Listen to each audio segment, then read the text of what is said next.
기독교 교리 핸드북 일부 신앙 문제에 관한 최종적 권위 1장 권위입니다. 기독교 교리의 출발점이 되는 질문이 있습니다. 우리는 무엇이 올바른 기독교적 가르침인지 어떻게 판단하는가?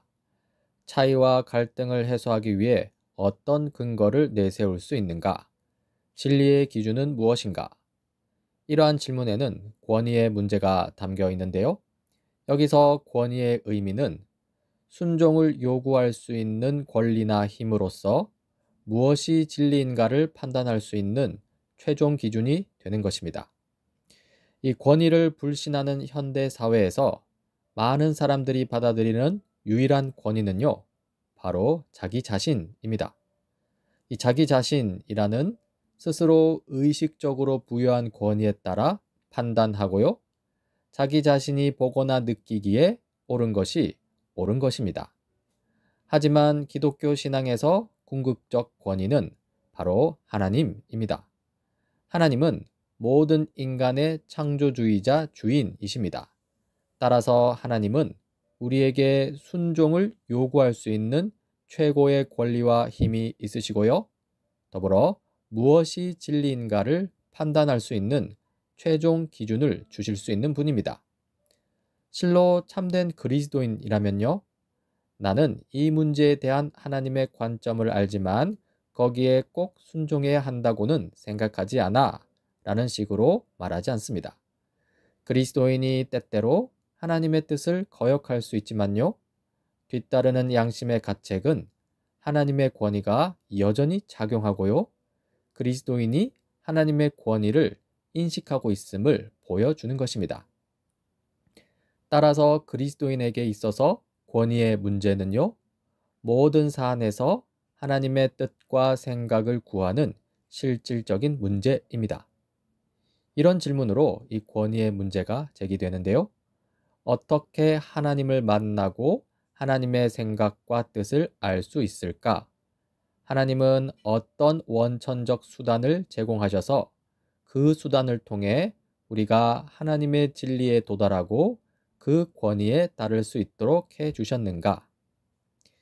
이제 우리로 하여금 하나님과 하나님의 진리를 알려주는 이 권위의 원천에 대해서 살펴보고자 합니다. 이 수세기에 걸쳐 그리스도인들이 최종적 권위의 원천으로 삼아온 다양한 목소리들이 있습니다. 첫 번째로 신조입니다. 이 신조는 교회사에 이른 시기에 기독교 진리를 간단히 요약한 것입니다. 이러한 신조들은요, 이단적 오류 발생 등 이 신학적으로 혼란했던 시기에 신앙의 본질을 진술하기 위해 만들어졌습니다. 대표적인 신조로는 사도신경, 니케아 신경, 아타나시우스 신경 등이 있습니다. 이 중에 사도신경을 살펴보자면요, 사도신경은 가장 오래되고 널리 알려져 있는 신조입니다. 기독교 신앙의 내용을 상세히 설명할 수 있는 유용한 일련의 조항들을 제시하는데요.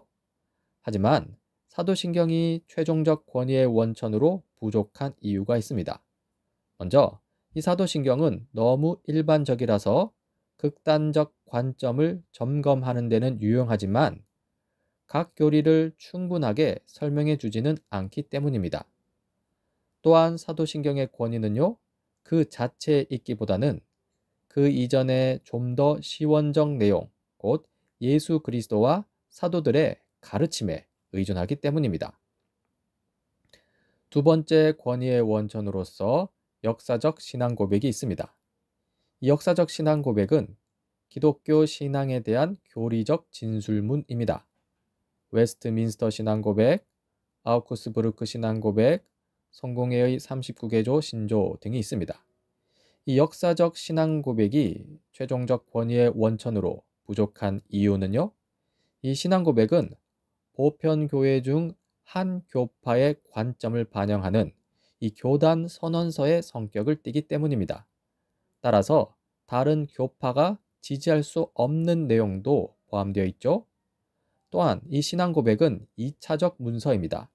1차적 문서인 성경을 이용해서 각 교파들의 주장을 정당화하는 경향이 있다는 점에서 최종적 원천이나 기준이 될 수 없다는 것이죠. 세 번째로 그리스도인의 체험이 있습니다. 이 하나님에 대한 인간의 실제 체험을 통해 기독교 진리를 파악할 수 있다고 주장하는데요. 이때 교리들은 체험 속에서 표현된 것으로 규정됩니다. 19세기 영향력 있는 많은 신학자들이 이러한 접근법을 따랐는데요. 절대의존 감정이라는 이 종교적 체험을 제시한 슐라이어마허와 같은 이 신학자가 대표적이죠. 이 체험 또한 최종적 권위의 원천이 될 수 없는데요. 하나님을 체험할 때 이 하나님에 대한 객관적 진리와 자신의 제한적이고 편향된 주관적 의견을 이 구별해야 하는 어려움이 있기 때문입니다. 무엇이 하나님의 진리이고 무엇이 나의 의견인지 구별이 어렵다는 것이죠. 게다가 인간이 타락한 정신을 가진 타락한 존재라는 사실은요, 이러한 어려움을 더욱더 가중시킵니다. 문제는 이것만이 아닙니다. 예를 들어 삼위일체 교리처럼 인간의 직접 경험을 넘어서는 것들을 일절 배제할 수밖에 없죠. 그렇게 함으로써 기독교 진리를 제한하고 맙니다. 이렇기 때문에 이 체험이 최종적 권위의 원천이 될 수 없다는 것입니다. 네 번째, 그리스도인의 이성이 있습니다. 인간 이성의 논리적 추론으로 하나님에 대해 증명할 수 있는 것이 곧 기독교 진리라고 주장하는데요. 이러한 인간 이성 또한 최종적 권위의 원천이 될 수 없습니다. 타락한 인간의 진리 인식 능력은요, 특히 도덕적, 영적 영역에서 심각하게 제한적이기 때문입니다.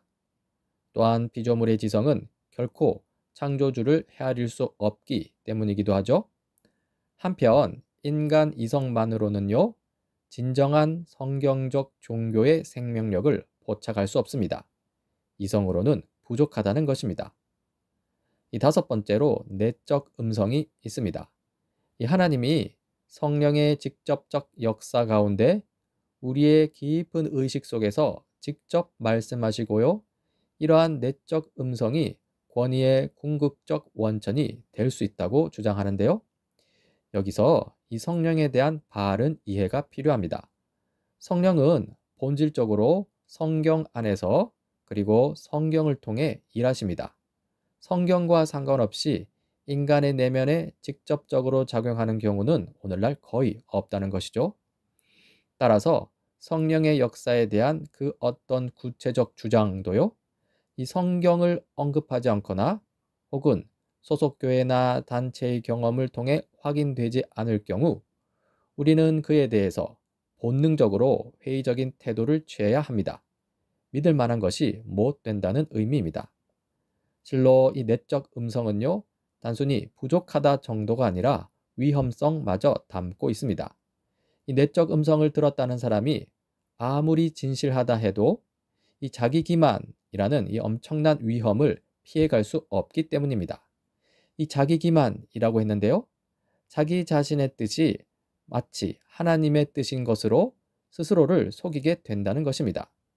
이러한 자기 기만이 쌓이면요, 결국 영적으로 파선하는 지경에 이르게 됩니다. 위험한 것이죠. 이 지금까지 말씀드린 이 신조나 역사적 신앙 고백, 이성, 체험은요, 이 최종적 권위의 원천이 될 수 없습니다. 하지만 어느 정도 도움은 될 수 있습니다.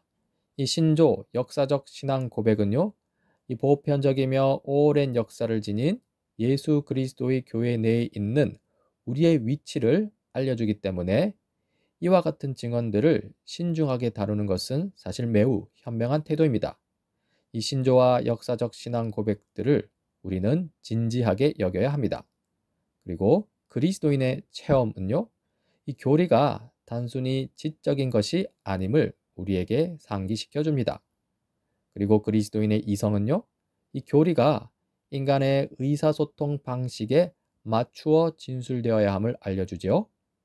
이렇게 신조나 역사적 신앙 고백, 체험, 이성은요, 도움이 되긴 하나, 그러나 최종적 권위의 원천으로는 부족합니다. 그렇다면 그리스도인에게 최종적 권위의 원천은 무엇일까요? 그리스도인에게 궁극적 원천은요, 바로 성경 말씀을 통해 우리에게 자신을 알려주시는 삼위일체 하나님이십니다. 이 진술에서 우리는 세 가지 진리를 도출할 수 있습니다. 이 첫 번째로 하나님입니다. 하나님께 주도권이 있다는 것입니다. 하나님은요, 오직 사랑이신 자신의 본질에 따라 자유롭게 일하시는 분이십니다. 다른 어떤 내재적 필요로도 제한받지 않는 하나님만의 거룩한 자유를 가지고 계십니다. 하나님은 그러한 자유 가운데 하나님과 하나님의 뜻을 우리에게 나타내기로 선택하신 것이죠. 우리가 하나님을 찾고 발견한 게 아닙니다. 하나님께서 먼저 찾아와 주신 것입니다. 이렇게 하나님이 자기 자신을 알려주시는 과정을 두고서 계시라고 합니다. 그리고 두 번째로 예수 그리스도입니다. 하나님은요, 신인이신 예수 그리스도 안에서 직접 우리에게 찾아오셨습니다. 그리고 우리에게 자신을 직접 보여주셨죠. 이래서 예수님은 계시의 절정이라고 할 수 있습니다. 예수 그리스도는요, 하나님의 영원한 말씀이자 하나님의 지혜입니다. 또한 하나님에 관한 모든 지식의 중재자이십니다. 우리는 이러한 예수 그리스도 안에서 하나님과 하나님의 뜻을 알 수 있습니다. 세 번째로 성경입니다. 우리는 성경을 통해 하나님에 대한 지식을 얻을 수 있습니다. 이 성경은 글로 기록된 특별 계시라 할 수 있는데요. 여기서도 우리는 하나님의 주도권을 볼 수 있습니다. 하나님은 성경을 기록하셨고요. 성경을 통해 우리에게 말씀하십니다. 그리고 이에 대해서 우리는 응답하는데요. 이 성경을 인간이 쓴 책 정도로 여겨서는 안 됩니다. 우리에게 주어진 하나님의 말씀으로 받아들여야 합니다. 그리고 이 성경 말씀에 순종해야 한다는 것이죠. 이렇게 성경의 권위에 복종하는 것은요, 예수 그리스도 안에서 가장 분명하게 자신을 드러내신 살아계신 하나님의 권위, 그 권위 아래로 들어가는 것입니다.